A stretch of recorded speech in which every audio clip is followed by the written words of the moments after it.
మళ్ళీ ఎక్కడికి తీసి మళ్ళీ అక్కడ తీసుకెళ్ళి పెట్టారనుకోండి, ఎలక్షన్ అయిపోతే మళ్ళీ గొడవ జరుగుతుంది, మళ్ళీ ఉన్న ప్లేస్ కూడా పెట్టుకోరు అని గట్టిగా చెప్పారు.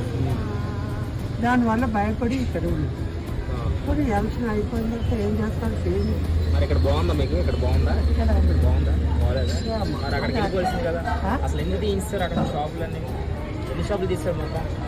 మొత్తం నాది ఒకటి ఉండేది, తగ్గిందని బళ్ళే బళ్ళు ఒక ఉంటాయా? ఒక 50 బళ్ళు ఉంటాయా? మొత్తం అమ్మదంతా ఉంటుంది. అందరూ ఇబ్బంది పడ్డారు అందరూ. మరి ఇప్పుడు యూత్ ఇలాగా పాలిటిక్స్ లోకి వచ్చి మీ అందరికి సపోర్ట్ గా ఉండాలనుకుంటారు. మరి మీరు సపోర్ట్ చేస్తారా? మాకు తప్పకుండా చేస్తాం. సపోర్ట్ చేస్తారా? తప్పకుండా యూత్ రావాలా, మరి ఎంతమంది నాయకులు ఉన్నారు? యూత్ రావాలా, మన వార్డు బాగుపడాలా, పేదవాళ్ళని పైకి తీసి రావాలి. మరి ఎంతమంది నాయకులు ఉన్నారు, ఎవరు మాట్లాడాలా మీ షాపుల కోసం? కూడా మాట్లాడాలి. ఏముంది, ఏం చేస్తున్నాం,